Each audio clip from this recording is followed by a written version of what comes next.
Our children are the first generation of being raised shared on social media, which makes us the first generation of parents who are raising shared kids. And this is why the topic of sharenting is so important. To be able to protect our kids from the digital age, we need to have these conversations because we're figuring it out as we go along. And this is what we're going to talk about today. For those who don't know me, my name is Danielle C. Baker. I'm the founder and CVO of Being Connected. I'm also a registered early childhood educator with over 20 years experience in the field. I help parents and teachers navigate the realities of what parenting is today. But don't get it twisted when you work with me. We're putting the children first. So you need to put your pride and ego aside and let's get to it.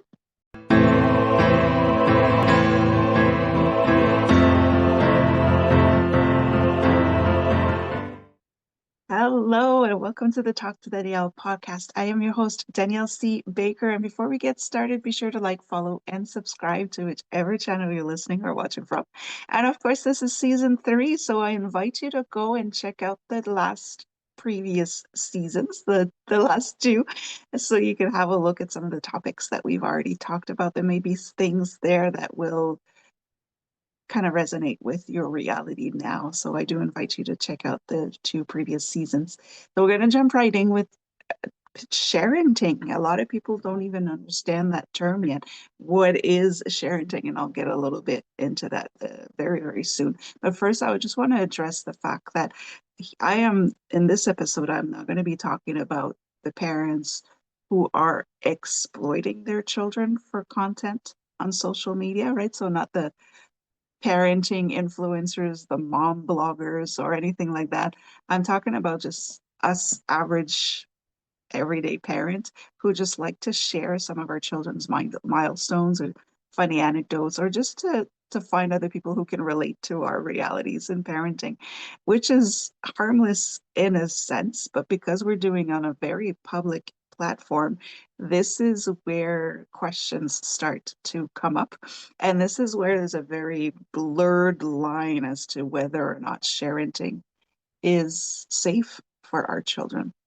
So we have to keep that in mind. We also have to keep in mind that social media, no matter what our privacy settings are, is a public platform.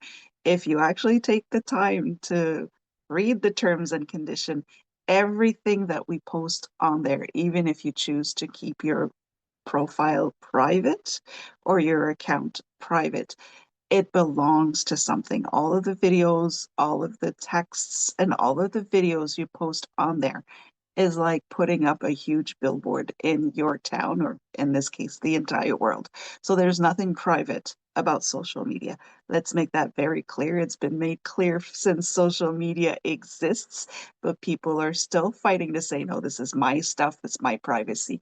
It once you're posting it on a public platform, it's no longer private. So keep that in mind. The photos and the videos you put up there belongs to somebody. You're giving them consent to use them as they please. That's just the reality that we're in. So we have to change that narrative as well.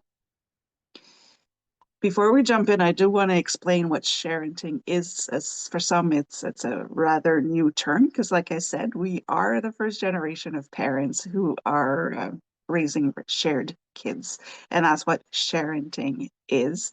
Is just basically when you're sharing photos of your kids or teens to friends and families, uh, just to include them, your extended family or your extended social networks, to include them in your joyous moments and your fun moments.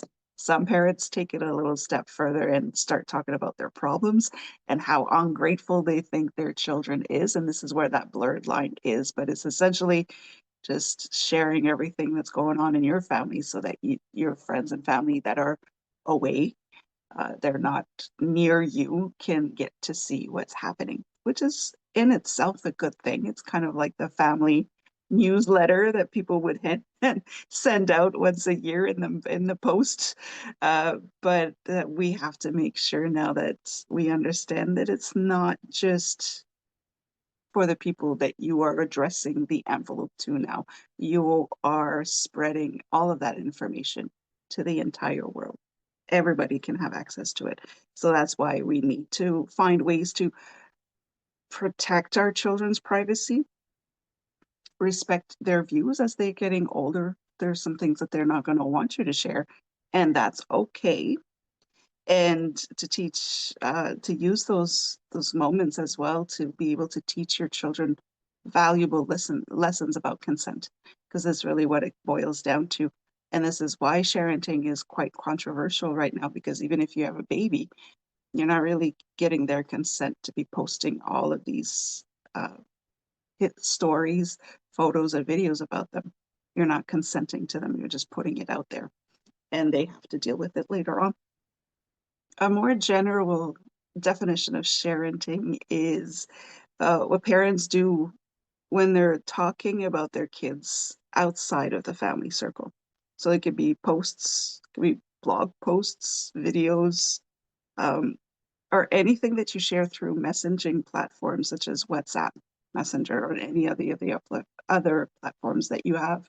Those are fall under the same umbrella, and it is what we call sharing. And like I mentioned at the beginning, when I say that we're not all content creators, that we're not exploiting our children for content on social media.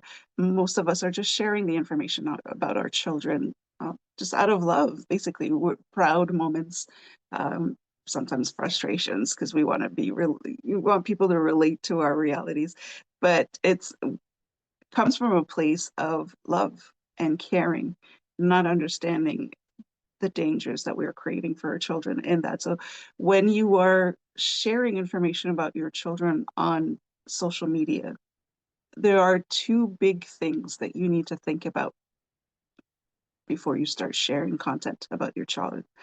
The first big thing is to think about the tangible harm you may be causing for your children or that your child could experience from what you're sharing. Those pictures, those videos are downloadable. So now you're giving them access to anybody out there. And we know that on social media specifically, not everybody has the best intentions with our content. Uh, it also creates a false sense of connection with your child. So strangers see your child growing up and they feel like they are part of your child's life, even if they're not. So now these strangers believe they know their child and they just want to know more, get more attached to your child. So now you're inviting in potential uh, harmful people into your child's life.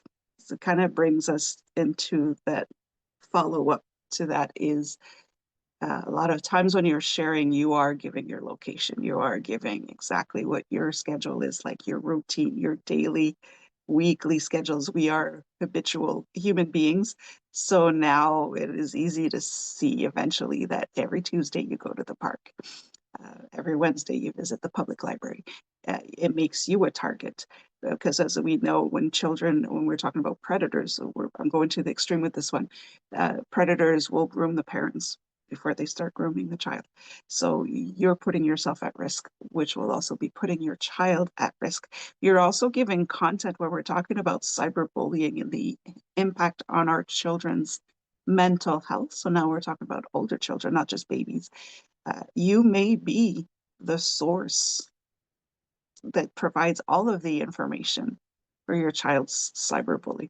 So we have to keep that in mind as well. You may be giving some information or showing pictures that will be embarrassing for your child, and that will feed into the cyberbullying. Give you an idea of how serious sharenting is. UNICEF has been getting involved in that. So this is a worldwide issue to the point where humanitarian organizations need to step in. So there's been some research done. There's ongoing uh, research that is being done to see how we can keep our children safe in the digital age. And UNICEF has confirmed there are data brokers out there that are creating digital files on our children from the content they are finding on our profiles. So now, based on the information that we share, there are people whose job is to create folders about your child's life. So now they're getting information on health growth, lifestyles, everything is in there. So we're building a database of everything about our children. People that we don't know what they're going to use that information for. So if UNICEF is involved, it's usually not a good thing. And I will take it even further by saying that when you Google the word sharenting, you'll get a bunch of uh, reports, studies, medical files, medical research. None of it is positive. So why are we still sharenting? Is the question, right? We have the best intention, but it's the data is there, the information is there, the results are there. There's nothing positive that comes out of sharenting. So just keep that in mind of when I'm saying we're the first generation of parents, we're figuring it all out as we go. That is something we do need to talk about. If nothing good comes out of it, why are we still doing it? The last thing I want to mention about that tangible harm you may be causing to your child is fake images. It's so easy now, especially with AI, to take a picture of your child and modify it as people please to be able to get something out of it. So I'm not going to be talking about the dark web and where your child's pictures could end up for people to make money with. But I'm also talking about memes if we're talking older children. People can take pictures that you're posting, modify them into something embarrassing so that now it's posted to your child's social networks. And this is where the cyberbullying and mental health issues do occur. So there is a huge, huge impact in terms of actual harm to your child when you are sharing their life on public platforms. The second big thing that you need to be we need to think about every time that we're doing it, and we think of it as harmless. It's our child. I'm the parent. I know what I'm doing. I'm not going to hurt my child, but yet the proof is there. We are hurting them. Is the second really big thing is that uh, we share things online without their consent most of the time. Now it's hard when it's a baby. You can't be asking your baby, "Do you approve?" Uh, you need to think about that before you start sharing. But by just freely posting everything about your child's life, uh, posting embarrassing moments, posting issues that you may have, does not teach your child about consent. And we are setting the example. So your child later on will be posting about everything and everybody, not understanding that that is wrong. It is morally wrong. There is an ethical issue here. And they won't know about it because you've been doing it freely. So they're just following what you're doing. So when we're talking again about cyberbullying or consent for other things later on, we need to start young. And this is one of the examples that we can use as, oh, are you getting consent? Right? We are setting the example, especially on how we behave on social media. So we would need to be very mindful of that to make sure that we're teaching our children how important it is to get consent. It does help with cyberbullying later on. You don't want to be the cause of why your child is a cyberbully, right? Because it's not done maliciously. Again, there's been enough studies on this subject that children were asked what they think about parents sharing everything about them online. And what came up is no matter the age, no matter how old your child is, everybody values how they are being perceived publicly. So a 4-year-old could be a little girl. You posted a picture of her in a pink dress, but she prefers her purple dress. And now she could be upset because the family's not seeing her in her favorite dress. It sounds trivial, but for a child, this is so important. We can go with your teenager as well, posting photos of them hugging their grandmother or, kissing their auntie on the cheek. That could be embarrassing for them, and that could that could put them as a target for bullying at school and online as well. So what you do have to understand is that when kids have feelings or when they're experiencing feelings, they are big feelings. right? They're learning to process their feelings. So every emotion that comes up when they're little, or even when they're preteens and teens, they're big emotions. So we need to take that into consideration. We need to be mindful of that, to not just say, oh, don't be silly. Those are just cute pictures. Or you don't want to be belittling them. You don't want to be gaslighting them indirectly about how they feel about what you're posting. So if they're begging you to stop posting, that is a huge sign that you're doing something wrong. So just keep that in mind, that you, by not listening to them and how they feel, or not even asking them how they feel about you posting about them, no matter what that is, uh, it's a form of betrayal. There's somebody that they trust, that they know that they love, that they should go to for safety, both psychological safety and physical safety. There's a betrayal there that you are creating. So you have to be very careful with that. When we are sharing information about our children, you have to, because I'm in this line of work, I see it right away. I can spot it right away, and I cringe. Um, and depending on whether how I know you, I may actually reach out, but that's because that's my job. Right? We want to protect your children, but you're posting graduate. This is recent, right? Because the school's out now. Graduation pictures. Now we have pictures of all these kids that you probably didn't get consent from the parents to take pictures and post, with the school logo, with the itinerary, or where they're going to be, with all of your plans for the summer. You are telling the world exactly how they can spot your child, where to find your child, where to find you to get to your child. So it's huge. You don't understand that even just posting a picture of you in front of the garage can tell people exactly where you live.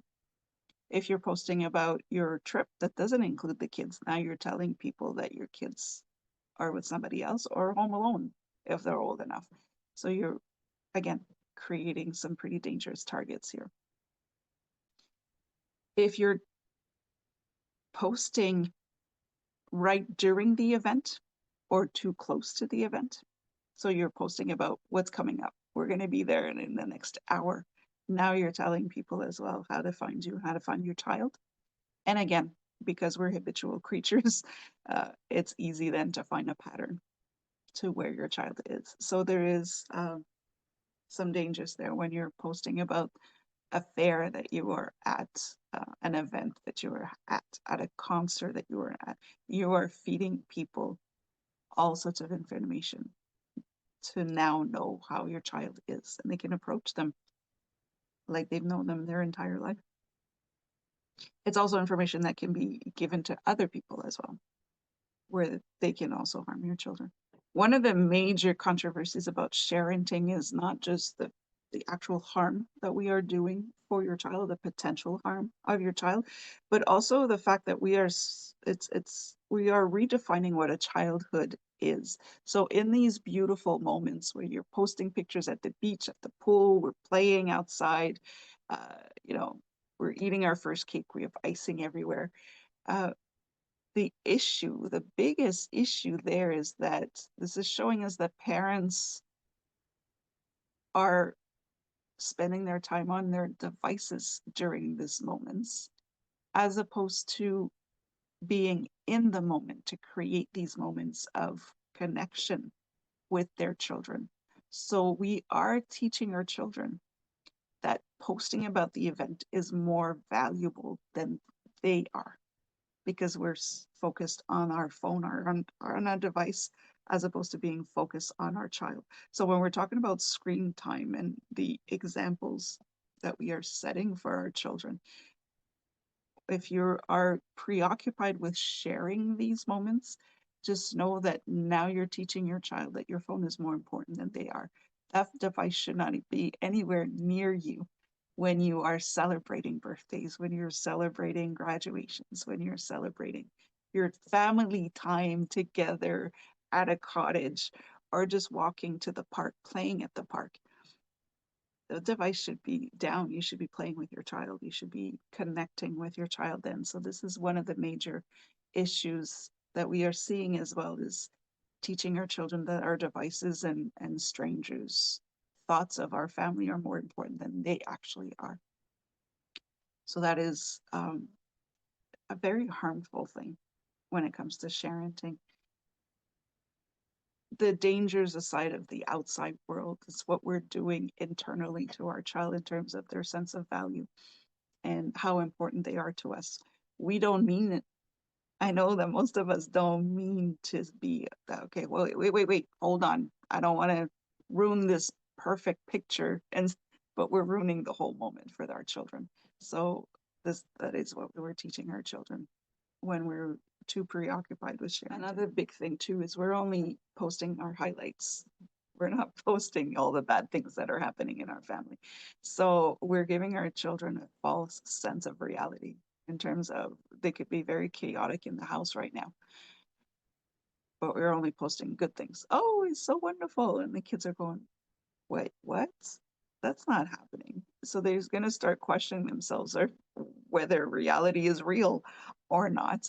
That happens a lot in the groups of friends as well, where there's a lot of conflicts, but they're taking pictures and going, this is an amazing day, but behind the scenes, everything is falling apart. So there is a fake life that's going on there that is going to confuse your children as well. And they may grow resentful of it because you're spending more time proving to people that your family is happy when you should be working on your family. So that's another issue with sharenting. So with all of this, we could talk about this forever, but what can we do to protect our children's privacy when it comes to sharenting, when it comes to social media, when it comes to the digital age? The first thing you need to do is to stop sharing overly personal content, right?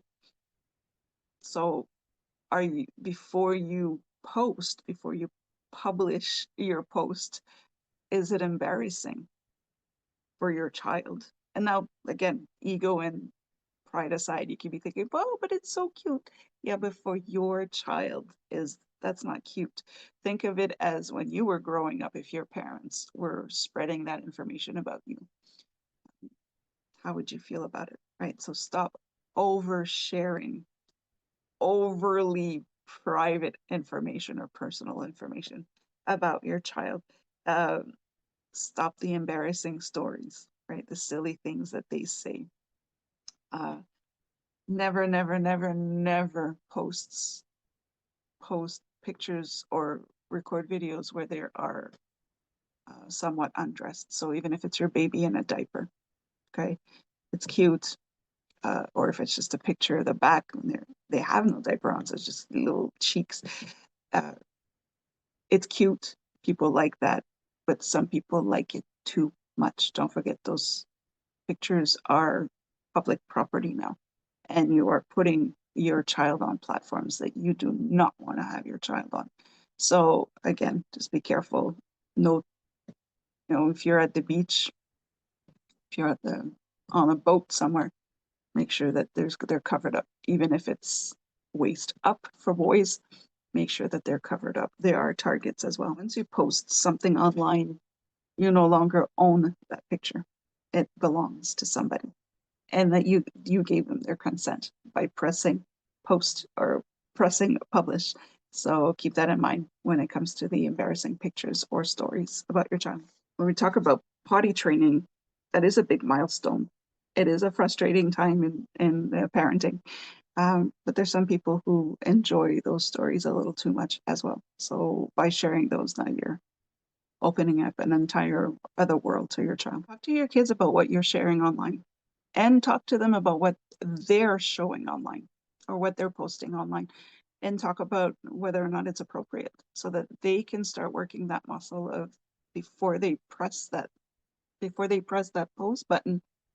Was this appropriate? Is this safe? What information am I actually giving to the world? It is part of the process. Show your work when you're about to post something. Of course, you can't do that with babies, but again, ask yourself, do I want the world to have access to my baby? But when they're old enough, even if they're 3, and say, do you like this picture? And it's really important to kind of see their insight. It gives you a chance to see how your child is feeling internally as well. So it's an opportunity there to get to know your child in their emotional health and their mental health as well. to see how they feel about themselves in terms of confidence and self-esteem. So that is a good way. Your children are not always going to tell you how they feel inside. By including them in your sharing process, you will get a good feel of how your child is feeling about themselves. And again, don't forget that we are models for how our children are going to handle social media. So if we're free for all, posting everything, then that's exactly what your children are going to do when they're with their friends. And there's some serious implications there. Another point I want to make there, because we're putting this all on the parents, but again, we're figuring this out. We're the first generation to have to handle this. We're figuring it all out. I think it's very important to mention that policymakers have a huge responsibility there in making sure that they are making things safe for parents to share information on social media. The terms and conditions of those platforms give free range to the owners of those platforms and anybody involved with them. Policymakers do have a job to do to make sure that they are safer, to make sure that the parents don't have to figure it all out by themselves. Right? We need to hold accountable the people that are creating these spaces for us to share information about our families. Another very important thing that you need to do to protect your child and their privacy and their safety is to ask others not to post pictures of their children. This is huge, especially we just went through graduations and family pictures, and summer camps are coming up, and we're taking pictures of more than just your child, and people are just posting it. The thing is, we cannot assume that everybody knows this is a problem now. You cannot assume that they're so focused on their family that they're not realizing that they're posting other children on there. So this is why when we're approaching people, or when we're approaching this topic, is to come up with the thought in mind that more communication is better, not less. That maybe people don't understand the severity because this is all new. Grandparents are not going to necessarily understand what they're doing because this is all new to them. They figured they have a privacy setting, their private account. They don't realize that that photo can still be used. So it is important to stand firm on the fact that when you see people with cameras, to say you're not allowed to post my child. And have honest conversation with the family as well, with the neighbors, with the schools. Schools have permissions now. They need permission, and it's part of their registration process. But it's important to reinforce them as well. We used to do that in daycares as well, and childcare providers when we have an event and we're taking pictures. We need to make sure we're not taking other children's pictures, only the ones that we have consent for.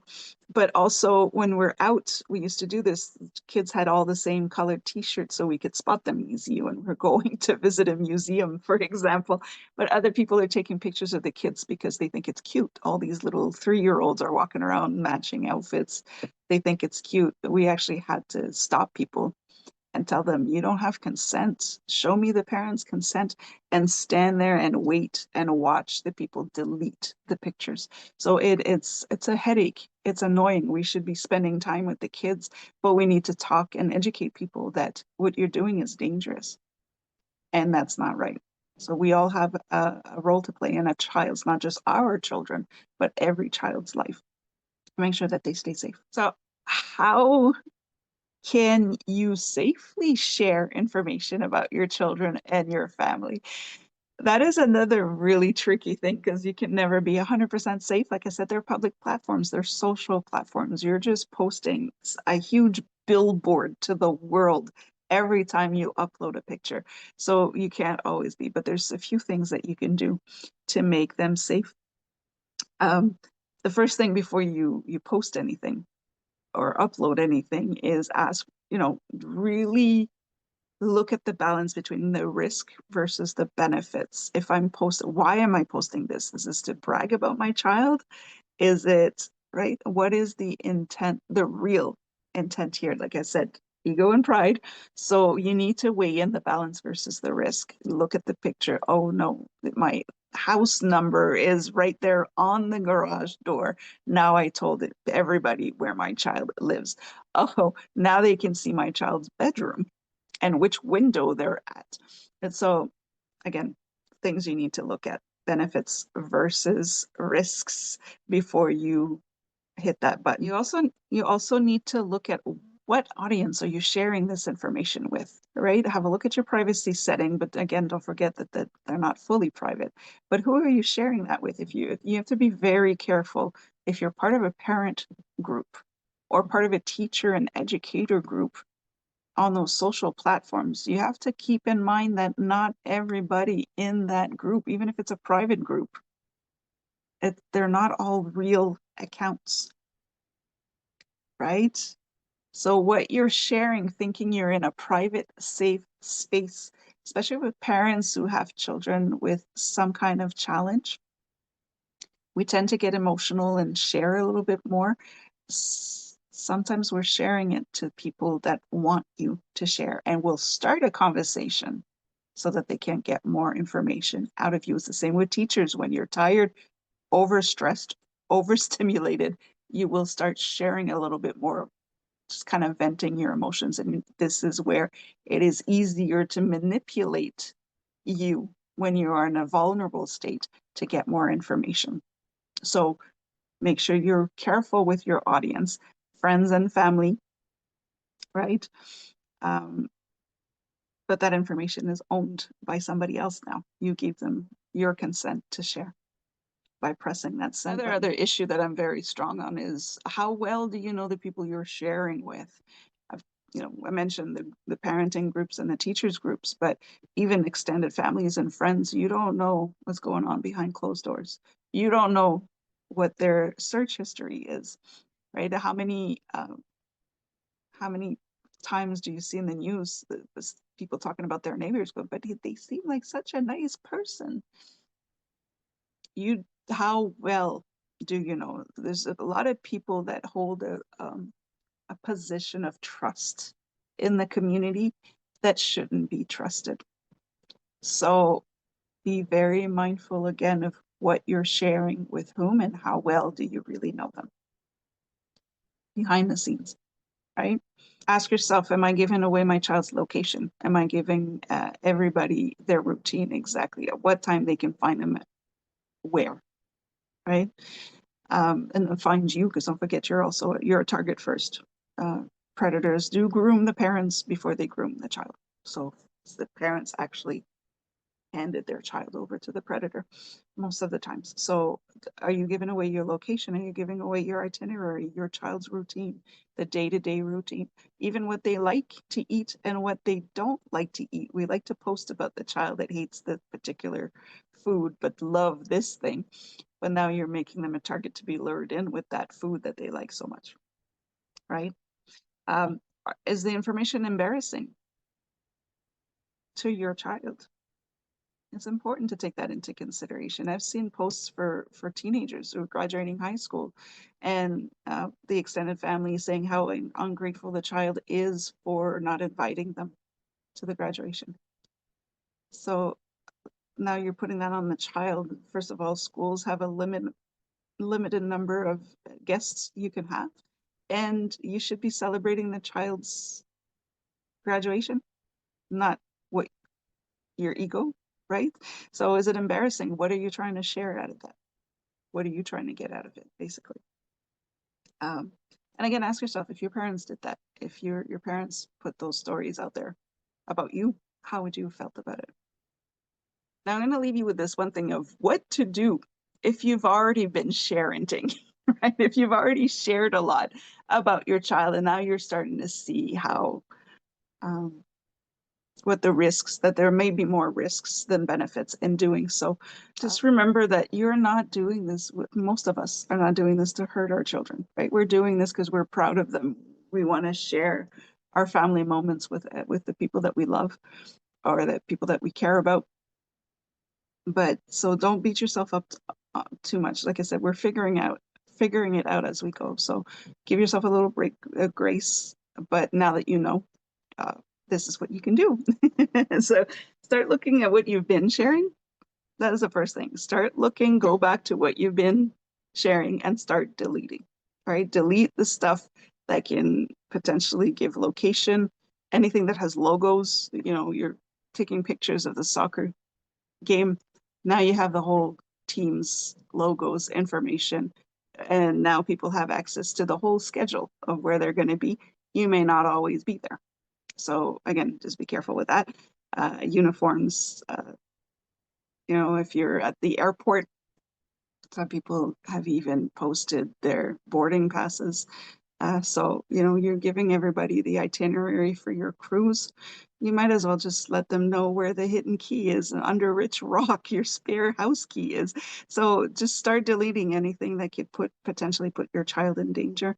Uh, Other people's kids, if you've been one of those who haven't noticed, not even, you're so focused in the moment, you didn't even notice you were posting another child without the parents' consent. Delete them. Okay. And the context, look at the context. I said, did that embarrass? Did I talk about how my child peed the bed and, they're a little too old maybe for that, but they had a bad dream or they dreamt that they were in the bathroom. So, what are you doing? What's the context of the sharing? I also want to mention here that you can actually request to have pictures removed of your child on other platforms. That is a possibility. So look into that. If you see that people have been posting pictures about your child without your consent, there is a way that you can request to be removed. You can look that up. It depends on the platform, but there is a way to say, I didn't consent to that. That's my child. I didn't consent. Remove it. And they can do it. So another thing that you can do when you've already started to share, when your children are older, when they're, I would say about between, around 8, 9, 10 is when they can really start processing information and giving you information. So get your child involved in what you're posting. Before you post, say, hey, I wanted to do this. Are you okay with it? Do you want to change anything? What do you think? They can actually create better content for you, even if you get them involved. But also get them involved in the stuff that you want to delete. Maybe the stuff that's not relevant to them anymore and they want to put it down. It's okay. Get them involved in what should be deleted. And do this regularly every few months. Go through your profile and go through your timeline and ask, what do you think? Do we remove this? You can remove them. Commit to that regularly, to go over it every few months with your child when they're a little bit older. And it will teach them how to be mindful of what they're posting about other people. It will teach them about consent. It will give them a sense of confidence and self-esteem, and that they matter, that their opinions and thoughts about themselves do matter. So it's a lot easier for them to set boundaries later on as well. And they can also teach their friends about that, because not every parent is going to be doing all of that.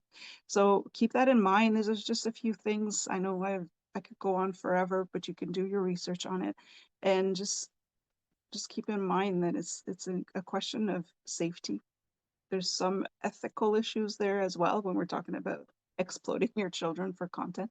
But keep in mind, you're not doing this for a bad reason, but why are you really doing it? Just sharing so much information to strangers, right? And how can you change that, or how can we make that a better place for our children? Because the technology is moving so much faster than we can keep up with, and our kids are not prepared to deal with that either. Since we're not prepared, we're not teaching them.